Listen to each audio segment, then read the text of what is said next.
Alright, today's a special video. I just visited Japan for the first time just a couple of weeks ago. We got back. And one of the things that my wife and I really wanted to prioritize was finding really good art books and just buying, without a budget, everything we wanted and bringing it back. So that's something that we did. Our focus was in if you're familiar with Japan, primarily in Tokyo, we hit up Akihabara, which is supposed to be like the kind of otaku hub. So the stores that we looked up that we kind of prioritized checking out were Animate, Comic Zin, Radio Kaiken, and there were a couple others like Book Off, but that's not exclusively books. And Shosen Book Tower wasn't one, and that was the one that we ended up kind of really gravitating the most towards, even though it's kind of outside of the main strip of Akihabara, so that was kind of surprising to us that's what kind of hooked us the most. We also checked out Nakano Broadway, which we weren't a big fan of. The majority of Nakano Broadway, which is kind of this other otaku district, but this one's Nakano's in just kind of one building. Most of the stores there are offshoots of a shop called Mandarake, which is a popular, I don't know if it's all secondhand, but kind of manga focused shops. We also went to Ginzatsu Taya, which is a kind of big, fancy, more upscale bookstore, and they actually had some really good stuff.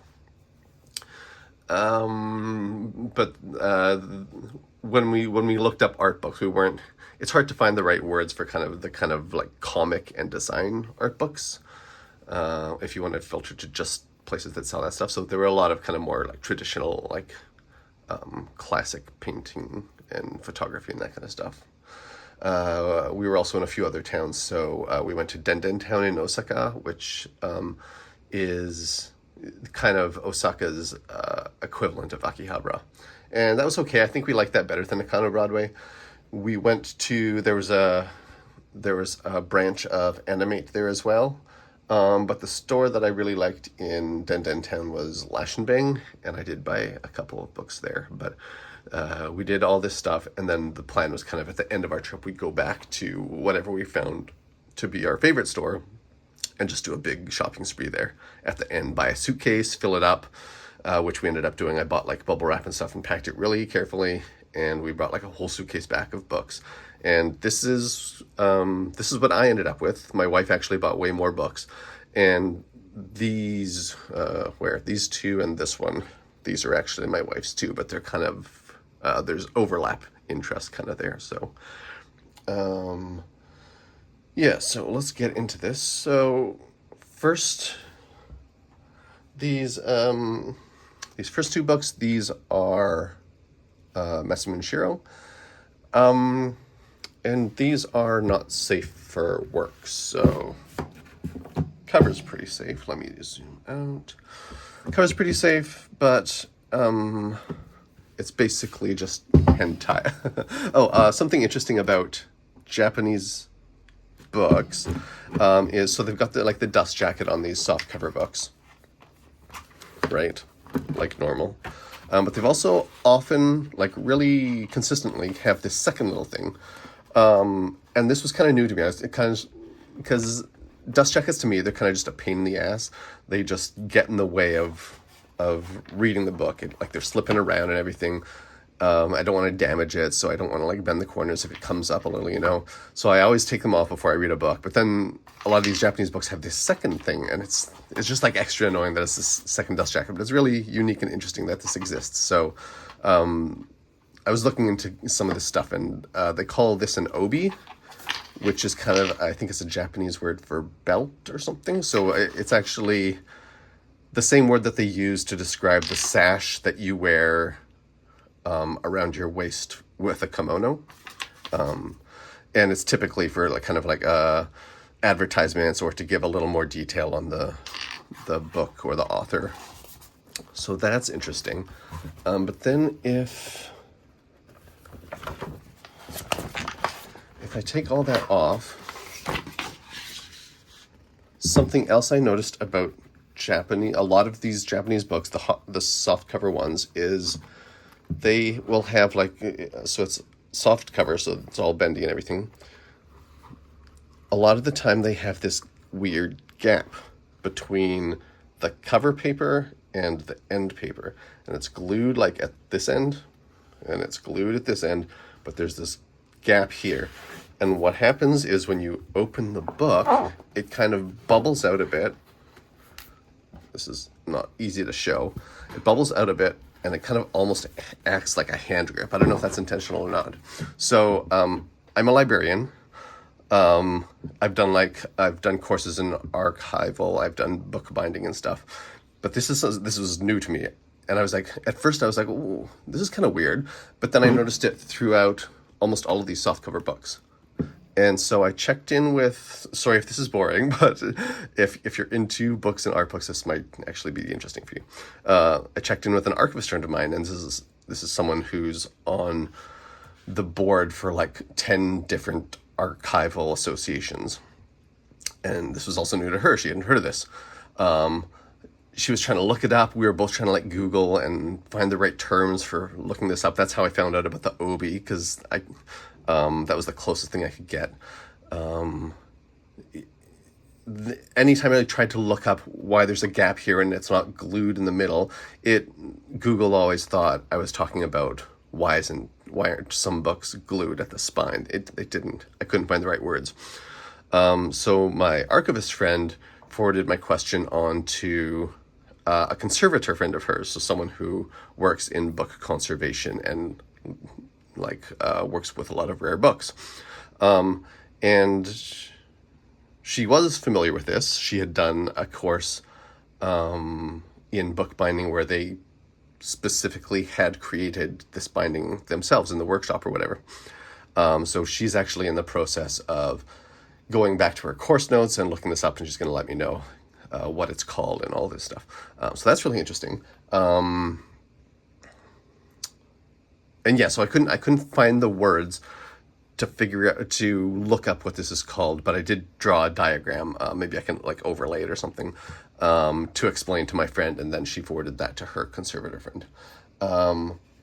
Something that the conservator said was, I'm just going to read my notes here, is it's a traditional style of binding in Japanese bookbinding where the paper or light cardstock covers are adhered along the foredge but left open at top and bottom.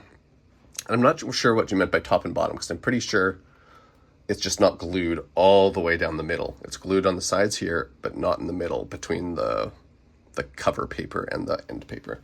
And then further to that, she said, Japanese bindings have all sorts of different and surprising forms that we aren't used to. Often the pages are made of single sheets folded at the foredge, which I think is like this, with a gap in between as well, and then stab bound at the spine, almost the opposite of traditional Western book signatures that are grouped in signatures and folded at the spine side here. So yeah, if you're a book nerd, that's maybe interesting to you. If not, sorry for that. But I'm looking forward to her reply and finding out what this is actually called. Anyway, so back to the actual book. I'm gonna have to kind of look through this off camera. So it's all censored. It's mostly censored because it's Japanese. But I'll show some pages that maybe aren't as explicit. I mean, it's still kind of definitely not safe for work. It gets more explicit than that. Just kind of like that.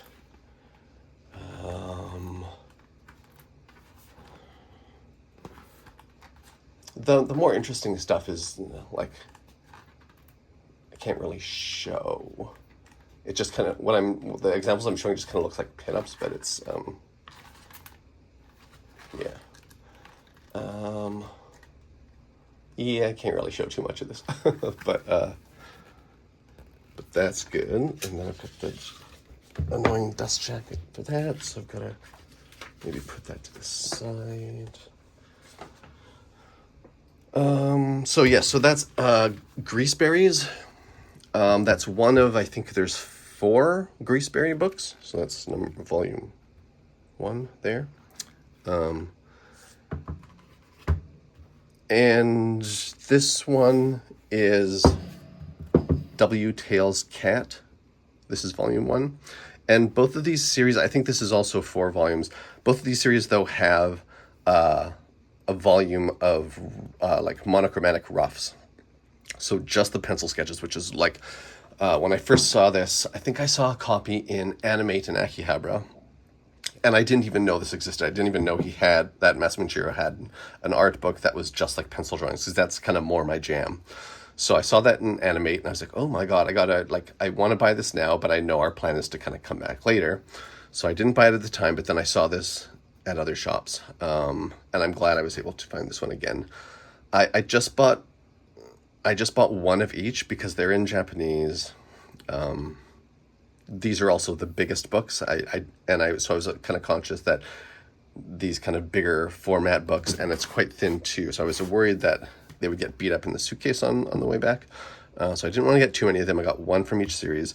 This is an example of the rough one. The other was not the rough, just like the main series with the digital colors and everything. But yeah, so this has also got the obi. And let me take off the dust cover first, but then let me see if I can find some sample pages that I could actually show on YouTube. So, I mean, if anything, can I show anything? Yeah, that seems appropriate. So yeah, so this is kind of more my speed, where it's like rough pencil drawings where I can kind of see the process and like, I'm not a huge fan of his digital colors to begin with. So I do really like he does a lot of, I think he uses acrylic. So his acrylic, more traditional paintings, I really like that stuff. But I really like seeing just these pencils. Some of them are like super rough. And just like some of them are kind of like, not inked, but kind of more refined here. So you can see, you can see like the process here. He does like the rougher sketch, and then he refines it here. He does the more refined sketch here, and then it goes into the colors. And I just really like also, I mean, this is borderline, but kind of like how much he just packs onto the page, as opposed to when I was showing examples from the Greaseberries book, it was just like one pinup on either page. Here is just like packed, like just sketches upon sketches overlaying each other, and there's just so much content packed in. So yeah, just being careful here about what I show. Again, a lot of this is more some of the stuff that I'm not showing because I can't just flip through it. 'Cause, it's basically hentai, like I said. So yeah, so there's just those 2 books. What else? Next is another Akihiko Yoshida art book. This one's hardcover, so it doesn't have that kind of the bubble between the cover, but it has a obi again, kind of advertising. What's it advertising? Like the actual games here, I guess. Final Fantasy Tactics Ivalice Chronicles, maybe. I'm not sure.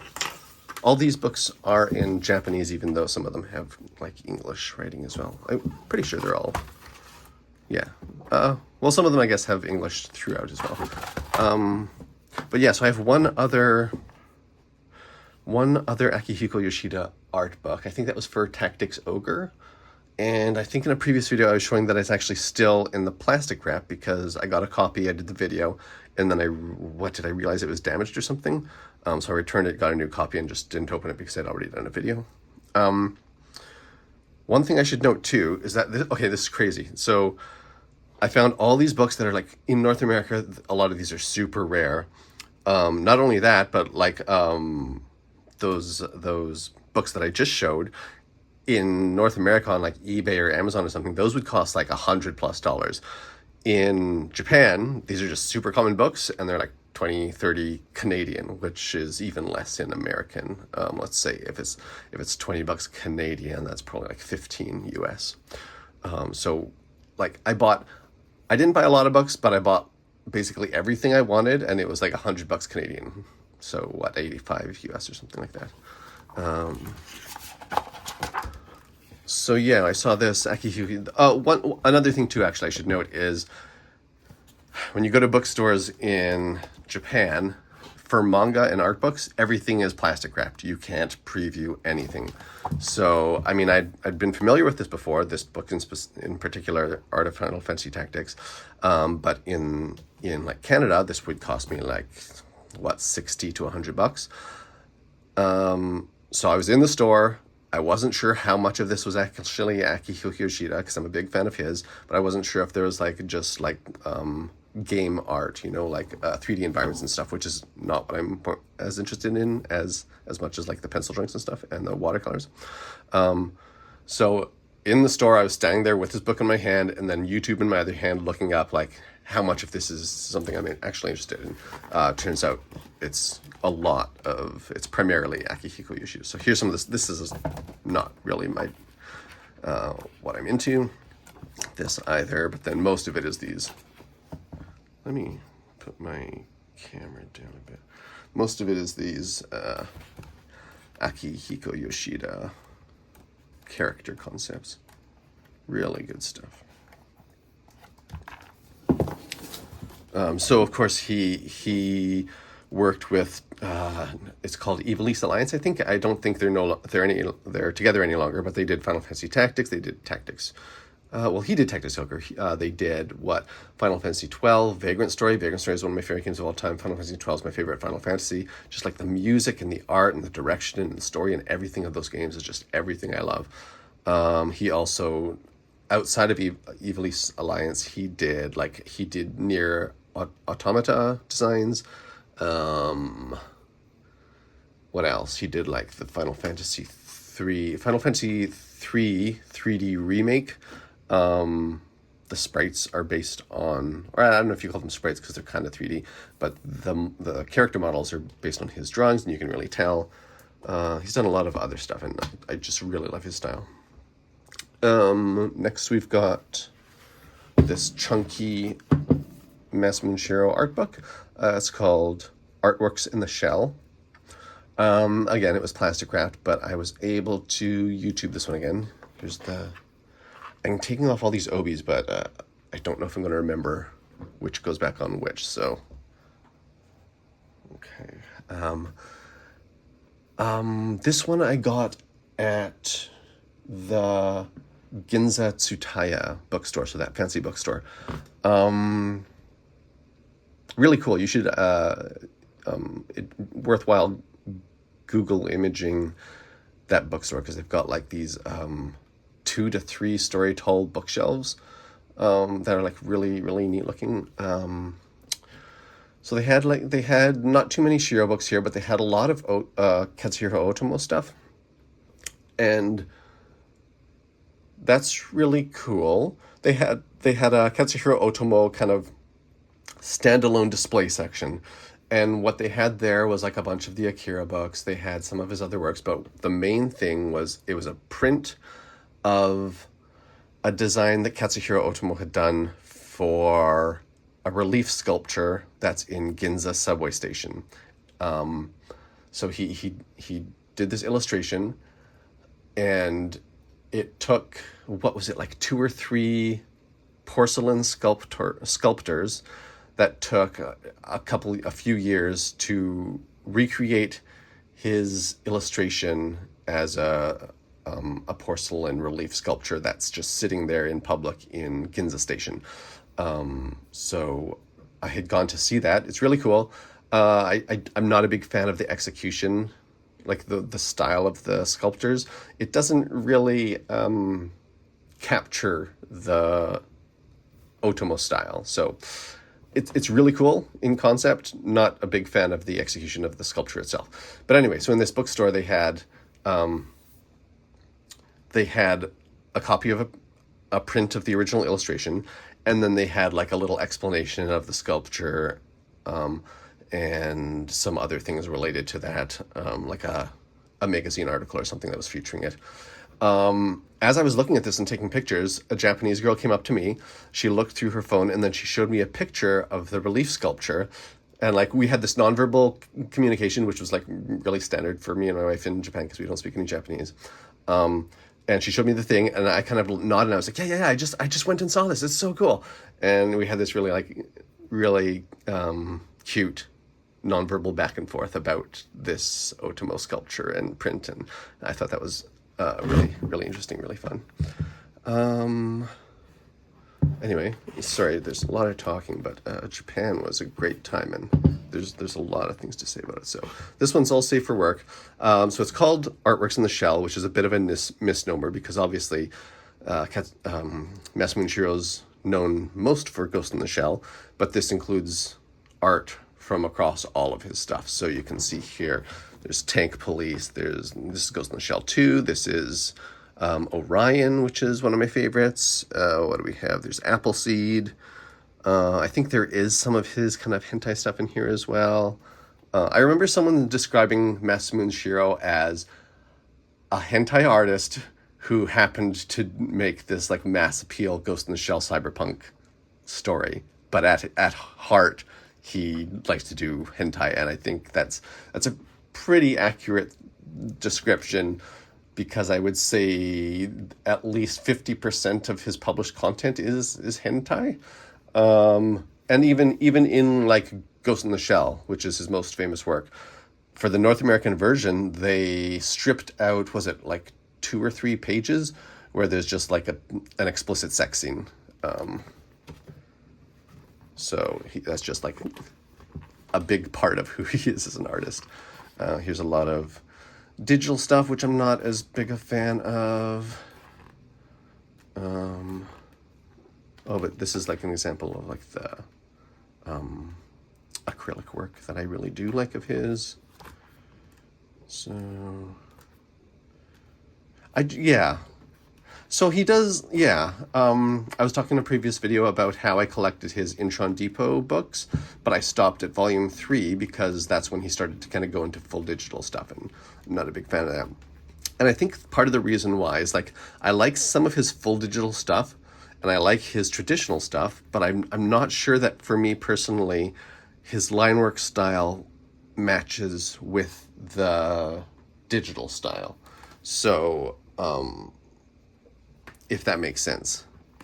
Not sure how to explain that better, but then back here we get to a lot more of the traditional stuff with, I'm pretty sure it's acrylic. I seem to remember reading that somewhere, and that seems to kind of fit, like I went to art school, so I've worked with all these mediums, and that seems to fit what I'm looking at. We can get kind of like a bit of a watercolor effect, kind of like a lot of this, but then also a bit of a more opaque kind of gouache-like look with something that can look closer to oil paint. So yeah, so I wasn't gonna like do a full flip through because I'll do a separate video for each of these safe for work books later. Obviously not going to be able to do that for the not safe for work books. But yeah, that's a good one.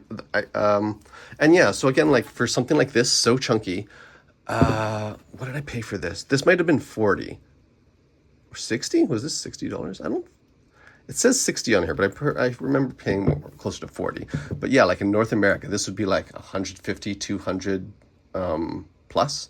Like it's quite thick. It's got a lot of content. What is this, like 300 to 500 pages or something? Like pretty chunky, pretty substantial. Next, and I haven't even looked at this one yet, but this was one of the books that I was looking at. Here's the Obi again. But this one my wife bought. We were both a fan of this. So this is I think it's a gacha game, like a video game.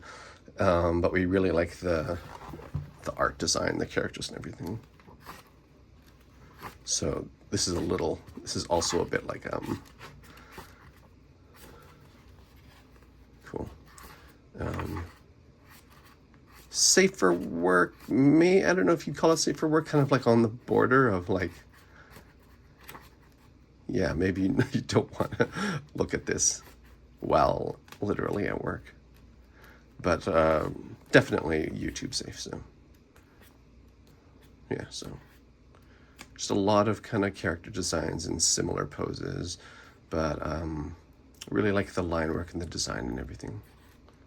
I was on the fence about buying this one, but then my wife was pretty sure she wanted it, so she got it, and I'm happy to just look at it now from her collection. So yeah, never played the game. Don't think I ever will, but cool designs. So the price here 3,500 yen. The conversion rate to Canadian dollars, we were using in our heads, like in the moment, we were doing 1 to 100, so 100 yen being about 1 Canadian dollar. But it's closer to something like 100 to 114 to 1, something like that. So it's even better for us. So in our heads we would say, oh, this is $35. You just take off the 2 zeros. But really it'd be maybe closer to like $30, something like that. So maybe comparable to the difference between Canadian dollar and US dollar. But it was really handy to be able to just use that kind of 1 to 100 conversion rate on the fly. And most of the books that I got were closer to like 20 Canadian. Here's a book that neither of us were really looking at, but once I'd bought all my books and I was kind of happy with my selections, my wife was still looking, and I just randomly picked up this. This is like a series. It seemed like this was a series of like best illustrators in Japan, and it was like an annual release. So every year they would kind of collect illustrations from some of the best. And typically I don't really like books. Can I zoom in further? Typically I don't really like books where it's spotlighting multiple artists as opposed to a single artist. I really don't like collecting that. So that was kind of why I didn't get this one, but my wife did. But I mean, it makes sense that this would be great because it's supposed to be spotlighting the best artists.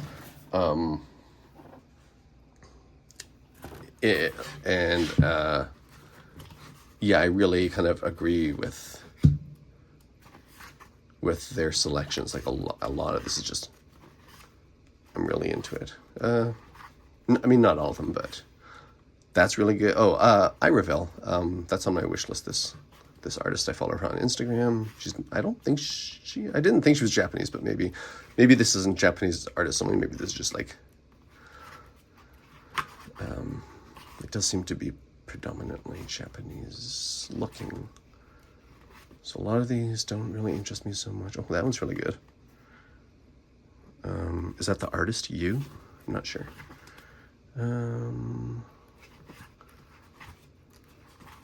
Yeah. Oh, I remember seeing this artist in. Sorry for the glare. I think in a number of maybe other books. But that's not bad. That looks familiar, actually. Maybe not. Oh, it looks like a bit like, what's that artist's name?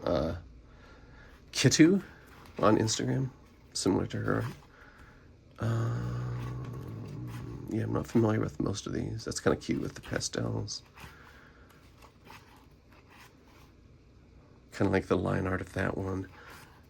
But yeah, I'd say like at least 25, really like that. I'd say like at least 25% of these, I'm like, yeah, that's really good. I would love to see more. It seems like it's just like 2 to 4 pages per artist. And this is quite thick. This is taking me a while to flip through. I'll think about whether or not I do a full flip through of this one. Because again, I'm not super interested in kind of anthology style things like this. I don't know if you still call it an anthology if it's just an art book as opposed to like stories. But yeah, lots of good stuff in here. There were some other artists that I follow in here as well. There was like Gu Wise, a Chinese artist. So yeah, I guess it's not just Japanese. And then Yeah, there are a handful of artists that I was already familiar with that were highlighted in here. Yeah, so that's interesting. Again, the obi, and yeah, I think this also has that kind of, that bubble gap that I was trying to explain. All right, next I've got a few books by Katsuhiro Otomo. So this is a series called Otomo Complete Works. And there's something like 30 plus books in this series, something like that, around that number. And I was really struggling to find previews of all the books to know which ones I was interested in. There's a whole bunch on, like, I think there are books that are just the Akira comics. There are books that are kind of the storyboards from, like, the Akira animated movie, storyboards from Steam Boy he did. So I'm not so much interested in the storyboards. I'm more interested in, like I have that Genga art book. And that's kind of just like random art from Akira and some of his other stuff. And then he's also got a couple books called Kaba 1 and Kaba 2. That's the similar thing where it's kind of more like pinup and design kind of focus, as opposed to storyboards or stills from his anime movies or anything like that. But yeah, I wasn't sure what was what. Some of these, so they're predominantly black and white, but some of them have like bits of color as well. And when I was trying to figure out what I wanted, I noticed that a handful of them focused on short stories that weren't kind of published in his English books. And that's what all three of these are, as far as I know. I haven't fully looked through them all. There was one other. So there's Boogie Woogie Waltz, Fireball, G, and then Apple Paradise or something like that was another one I was interested in. And I saw it at multiple stores. But I was like, well, you know what? These are Japanese. If I'm going to read them, these actual books that I bought, I'm going to have to read them with Google Translate. And that's kind of slow and not very accurate. And it's, I don't know if you've tried that before, but it's not the smoothest, greatest experience. So yeah, so I stuck to 3. Again, these were like 20, but oh no, these were even cheaper. I was so shocked. Gonna want to remove this, but yeah, like $13 for this. This same book on like Amazon or eBay in Canada is like $150. So I was just like blown away by. I think these were used, but that's another crazy thing about Japanese bookstores is when they say used, they mean like near mint condition, like just completely. It's ridiculous. And they even have like these this plastic cover over top, so it's even more protected. So it's basically like new, but at this ridiculously low price, $13 for this massive anthology of short stories. So I guess this is probably the oldest. So you can tell like his style is very different here. This is like early works for him. A lot more like deep blacks, lots of blacks that you don't see so much in his more recent like Akira and stuff. I just reread Domu too as soon as I got back, which is amazing. Highly recommended. So yeah, that you can if you're familiar with his work, you can see how like very different the style is here. May or may not do full flip throughs of these because they typically I focus more on art books, and these are comics. Yeah, so again, $16. You can see his style here is already kind of getting closer to what we're familiar with in Akira.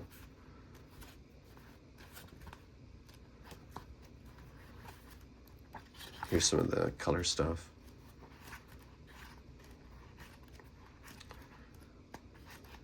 So these would have been published in, like serialized in magazines. I read at one point which magazines, might have been various ones for the different stories, but Ooh. Nice. So cool. Oh, I can't wait to read some of these. Or try to. Like, there's so little information. I haven't dug super deep yet, but so little information on like what, like the full collection of the Otomo complete works, what's in each book, like previews of from each book and everything. So I really want to figure that out. Figure out which other ones I'm potentially interested in collecting in the future, or trying to find copies of online or whatever. When I used. Yeah, okay. G was supposed to be, the description when I was looking them up was G was supposed to be more focused on like kind of action comics. But when I flipped through it, I didn't really get that vibe so much, so I don't know where that description came from. Man, I love his work so much. Yeah, like none of this that I'm flipping through looks like action at all. It's like very, very much so the opposite, like just really still frames, not much movement at all, really, just like really straight up and down composition. And I mean, there's some motion lines there, there's one jogging, but okay, here's a war story that looks kind of action-packed maybe. Yeah, oh, this character looks like the Colonel from Akira. I wonder if this is related. It looks exactly like him. Cool. Oh, some more color stuff. Yeah, actually, when I was rereading Domu, I probably had this question before, but I was like, this is so similar to Akira. I Googled, like, is this a prequel? And basically people were saying it sure feels like it. It feels like a spirit, if nothing else, like a spiritual prequel. Because, like, the themes are exactly the same. Like the kid with the, how do you say it, like, psychic and like telekinetic powers and stuff. Really cool story. What was this? So I had to, because this one's completely in Japanese, I had to Google Translate. Let me just quickly find Kekemotsu or something like that. Where's my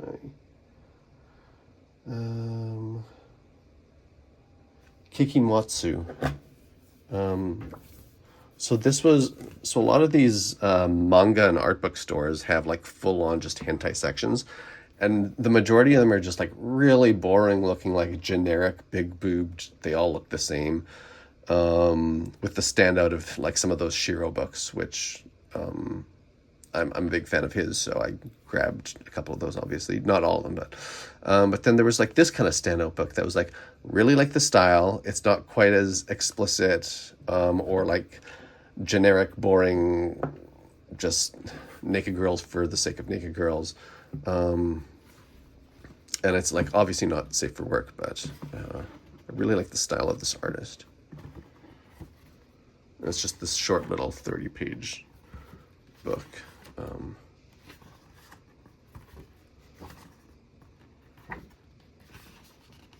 I like this one in particular. I like the design and stuff, and yeah.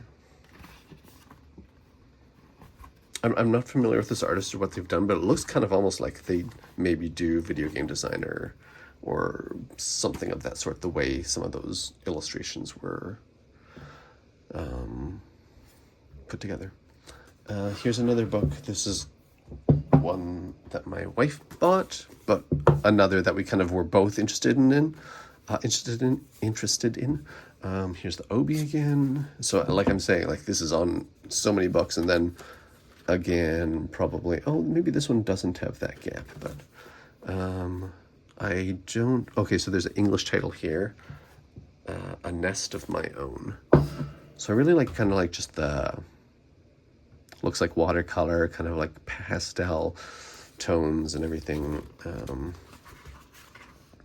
When I was flipping through it, I wasn't sure if it was a single artist, because some of the styles seem to mix up a little bit, but I just really like the style, kind of even just the composition of the framing here and everything, almost like a hint of like Art Nouveau. Just the colors, it's really cute and like just quaint and everyday kind of subject.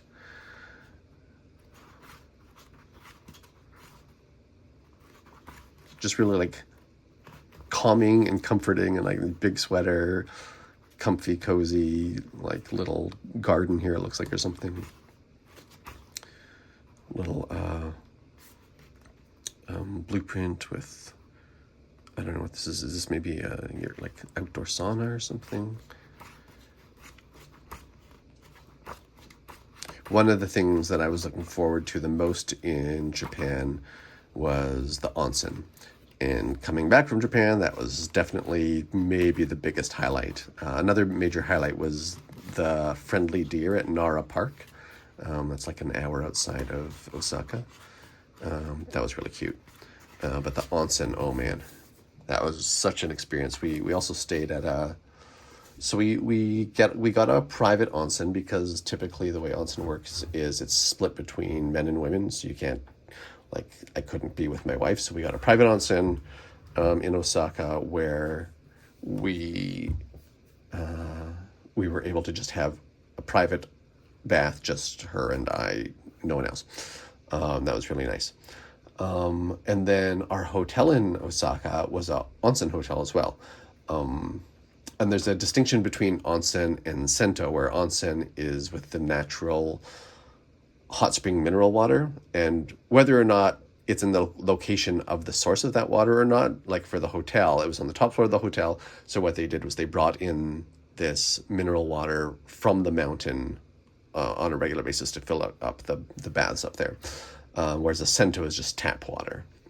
So we had an onsen hotel, and then we had the private onsen, and both of those were natural hot springs. And both were amazing. So the next time we go to Japan, one of the priorities is going to be every night that we spend in a hotel, I want it to be an onsen hotel, because it's so relaxing. It's so nice. Anyway, back to the books here. I got a couple more. So we got back from Japan, and I kind of regretted maybe that I had only got those 2 Shirow books, the not safe for work ones. I was like back and forth in my mind, like, do I want to get more? That's something I have to carry. That's something that could be damaged. They're so cheap. And so when I got back, I was regretting it more and more. And I was like, you know what? I'll see if I can get any of these online from Canada. And I was able to find these 2 for a pretty reasonable price. I thought they were going to be the same prices, the same size as the other ones, which were kind of closer to, like I showed you before, more like maybe that height. So these are significantly smaller, but these were each 40 Canadian. So it was like about twice the price, but that's still pretty reasonable. Whereas a lot of the time these books, like other books in this series from the same vendor on eBay, were more like 100, 150 bucks. So I got these 2 that were really affordable, and that made me feel a little more about my haul from Japan, because I was back and forth about whether or not I wanted to get some of these. What can I show? Not much. Well, I can show like the first. So this is actually a comic, so it's got a plot, if you could call it that, and they're like digitally colored, so not my jam, but like that. And then a little past that is where we probably can't show anything more, but here's some more kind of safe for work. What else can I show? Not that, none of that. Like that. So yeah, not too much that I actually show from that. That's Pieces 3, Wild Wet Quest. And then, so I think there's 8 or 10 books in this series, Pieces. And each one I think has, so there was one round, it was like volumes 1 to 4 or 5, I forget. And then there was a second round where he did the others. So this is Wild Wet Quest from the first series, and then this is Wild Wet West from the second series, volume 8. And again, I'm not, oops, I dropped something, oh, that's fine. Again, I'm not going to be able to show much, if anything, from this, but there's that. I might do a flip through of this and just like, oh my gosh, I can't show any of that. Maybe, like, use post-it notes or something to show which pages, if any, there's like there's a thing on the page there. If any, I can actually show. There's a lot of pages with just some writing. Actually, lots of pages of writing. Yeah, so I'm just flipping through this, and I don't see too much that I can actually show on video. That one looks okay. There's a lot of glare, though. Sorry about that. Yeah. That's about all I can show. And then the last book here. I'm a big fan. Dark Souls is my favorite game. Elden Ring is maybe tied for favorite game. I've beaten Dark Souls just the other day. Beat it for the 76th time, including like I've 100%ed all the FromSoft games. Done all these challenge runs and like soul level 1 and everything. But I wasn't aware of this Elden Ring manga, which is actually it's a parody. So it's like a silly comic that's kind of making fun of the game a little bit. It's got many volumes. This is volume 11, and I chose this one because I really like this character. What's her name? She's the daughter. She's the like adopted daughter of Gideon Ofnir. What's her name?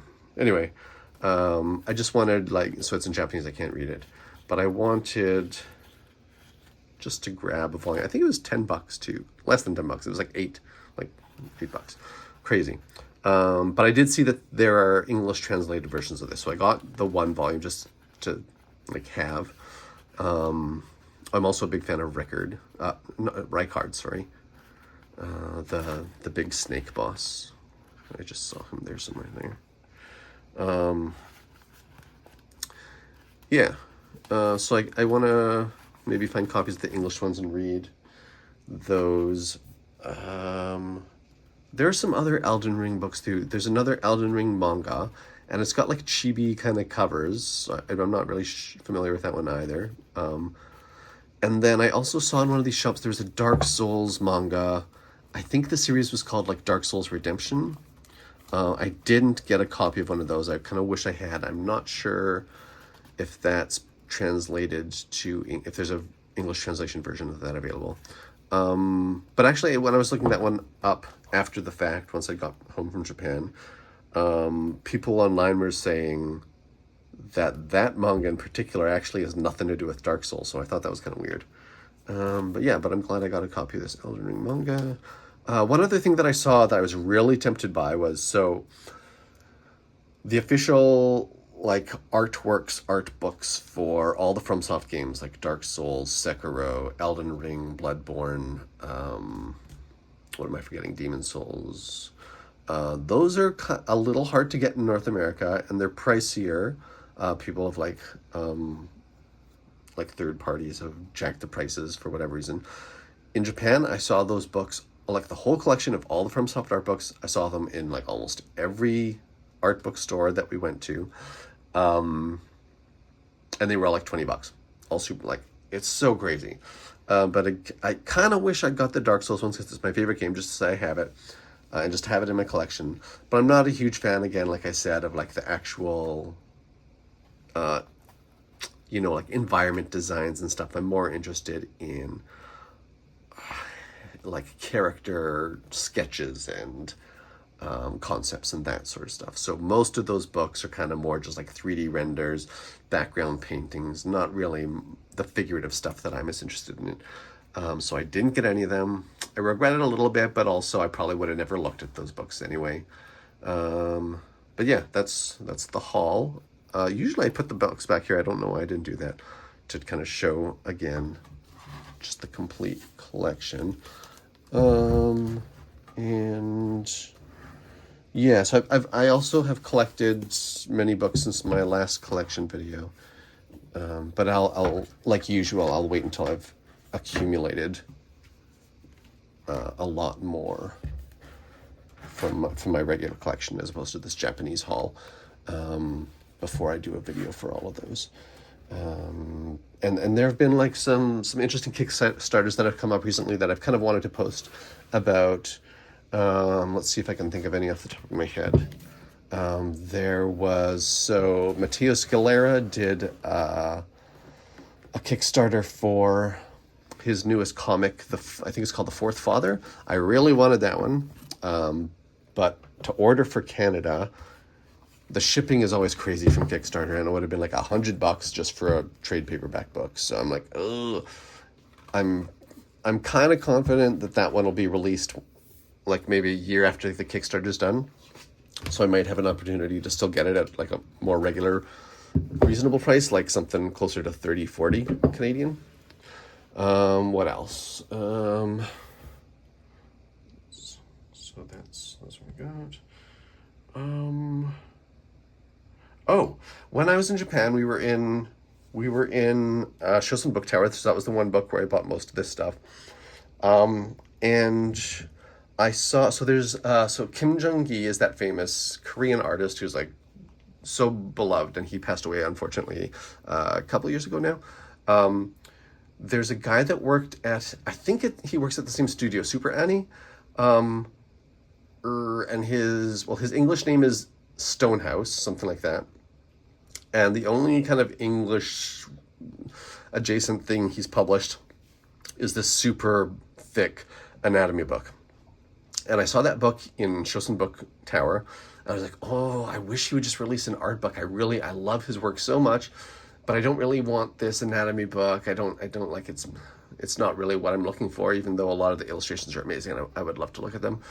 As soon as I got back, I saw on Instagram that he had just released his first art book. And it's only available at a Korean online store for now. But, excuse me, people were commenting and being like, hey, is this ever going to be released in English? And he was like, yeah, it's coming soon. This is the store that it'll be available at. I can't remember off the top of my head what that was. It might be the Super Annie store. But yeah, so that's coming soon. We're really excited about that. What else? There have been like a number of things that released or that like launched their Kickstarters recently. But maybe those are the main ones. And this video is getting kind of long as it is. But yeah, so that was my haul from Japan.